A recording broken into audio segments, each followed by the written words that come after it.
सभी को नमस्कार। मैं आचार्य निखिल।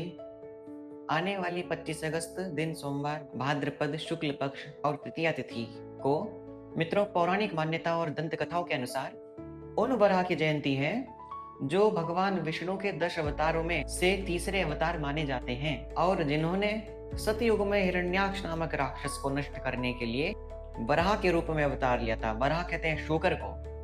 लेकिन दुखद है कि आज यह भ्रांति हर माताओं, बहनों और बंधुओं के मन मस्तिष्क में कब्जा कर बैठी है, जो कि सदैव असत्य है और अमान्य है। बंधुओं, वराह मिहिर जिनका जन्म 505 ईस्वी में हुआ, जिन महाविद्वान के पिताजी का नाम आदित्य दास जी था, जो कि सूर्य के महान उपासक थे, जब वराह मिहिर जी की विद्वता के बारे में विक्रमादित्य चंद्रगुप्त द्वितीय को पता लगा कि मेरे राष्ट्र में इतने बड़े विद्वान विराजमान हैं, तो चंद्रगुप्त ने अपने 9 रत्नों में वराह मिहिर जी को सम्मान पूर्वक स्थान दिया। दोस्तों, आज के समय में जो करोड़ों बच्चों और युवाओं के प्रेरणा स्रोत वराह मिहिर माने जाते हैं, उनको हमने वराह अवतार वाले वराह की आड़ में आकर भुला दिया है। अरे, वराह मिहिर जी तो महान गणितज्ञ थे, महान गणितीय ज्योतिष शास्त्री थे, खगोलज्ञ थे, वास्तु विद्या, बृहद जातक, वृक्ष आयुर्वेद जैसे शास्त्रों के ज्ञाता थे, योग यात्रा और बृहद विवाह पटल जैसी ग्रंथों की उन्होंने रचना की, जो कि हमारे घरेलू जीवन में बहुत ही ज्यादा उपयोगी। लेकिन रिसर्च कर लीजिए कि हमें वर्ष में एक भी बार वराह जी की जयंती नहीं मिलती है, क्योंकि वराह जी की जो जयंती है वह हमने वराह अवतार, जो कि विष्णु के तृतीय अवतार माने जाते हैं, उनके रूप में हम मानने लगे हैं। अरे, ये तो हमें भी साधारण बुद्धि से सोचना चाहिए कि जिसका अवतार होता है क्या उसका जन्म हो पाएगा? जिसका अवतार होता है उसका जन्म नहीं होता, और जिसका जन्म नहीं तो उसकी मृत्यु कैसे? और जयंती तो उसकी मनाई जाती है जिसकी मृत्यु हो जाने के पश्चात उसके जन्म दिवस को स्मरण किया जाए तो वह उसकी जयंती कहलाती है। क्या जिसने अवतार लिया है उसकी जयंती बनती है? आप उदाहरण के रूप में उठा लीजिए, क्या ब्रह्मा जी की जयंती बनती है? क्या भगवान विष्णु की जयंती बनती है? नहीं।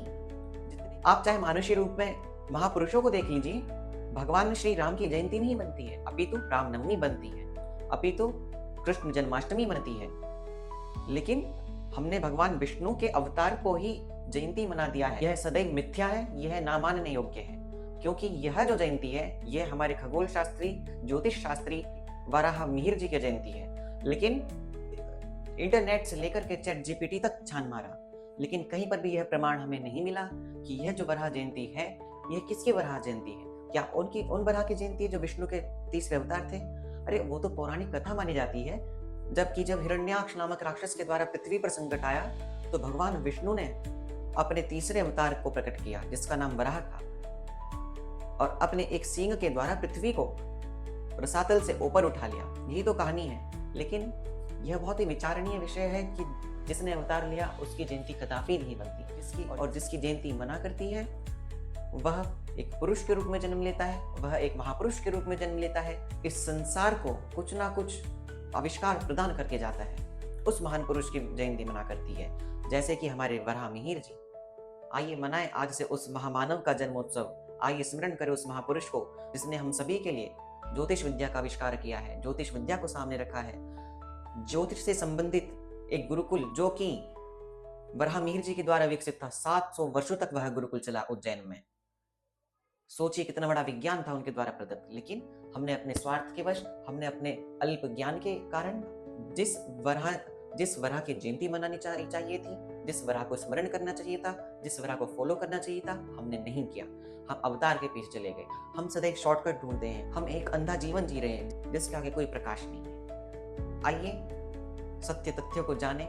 मित्रों, हम इस विषय की गहराई में और ज्यादा जाएंगे, क्योंकि ऐसा क्यों कि एक ही युग में भगवान के जितने भी रूप हैं वह पशुओं के रूप में, सतयुग में पहले नरसिंह के रूप में अवतार लिया गया, तो मानव के रूप में एक सिंह आए, उसके पश्चात फिर वराह आए, वराह के पश्चात कूर्म के रूप में अवतार लिया जिसको कछुआ कहते हैं, उसके पश्चात मत्स्य अवतार लिया गया जिसको मछली कहते हैं। इस पर हम गहराई से विश्लेषण करेंगे, रिसर्च करेंगे और आपके सामने हम जरूर लेकर के आएंगे कि यह क्या कारण था कि एक ही युग में पशुओं के रूप में भगवान ने अवतार लिया।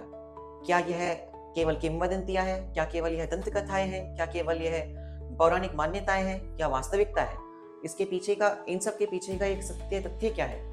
जरूर कुछ ना कुछ है, लेकिन आज के समय में जो हम जान पा रहे हैं वह मिश्रण है, वह किसी न किसी प्रकार का एक विशेष वर्ग के लिए लोभ हो या हमारे भीतर एक भ्रांति, एक अपभ्रंश पैदा करने के लिए विषय हो, इसलिए हमारी इन पुरातन ऐतिहासिक कथाओं में मिश्रण कर दिया गया है, भ्रांतियाँ फैला दी गई हैं। इन सबको अपनी बुद्धि के माध्यम से, अपने विश्लेषण के माध्यम से हमको जानना चाहिए कि सत्य क्या है, असत्य क्या है।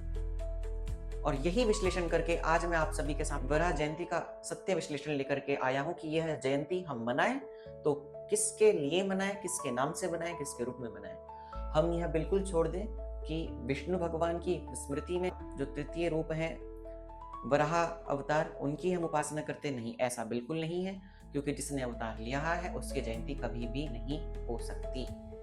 लेकिन यह दुर्भाग्य है कि हमने वराह मिहिर जी की जयंती को वराह अवतार वाले जो वराह हैं उनसे जोड़ दिया है, और आज के समय में हम वराह मिहिर जी को, उनके निर्माण को, उनके आविष्कार को, उनकी विद्वता को भूलते जा रहे हैं, और वराह अवतार जो कि पौराणिक एक कथा है, एक दंत कथा है, उसका अनुसरण करते जा रहे हैं। यह स्पष्ट है कि हम आने वाली 25 अगस्त को महान गणितज्ञ, ज्योतिषविद, खगोलज्ञ वराह मिहिर जी की स्मृति में उनकी जयंती मनाएं, और ऐसी अनेकों तर्कशील वीडियोस के लिए और योग से संबंधित जानकारियों के लिए, आयुर्वेद से संबंधित जानकारियों के लिए, होम्योपैथी के लिए आप मुझे फॉलो ज़रूर करें, मुझे सब्सक्राइब ज़रूर करें, मेरे साथ जुड़े रहें। और जिन लोगों को अभी तक वराह जयंती की सच्चाई नहीं पता है, उन लोगों तक शेयर ज़रूर करें, जिससे वो सत्य को जान सकें और आगे से वराह मिहिर जी की स्मृति में उनकी जयंती अवश्य मनावें। धन्यवाद।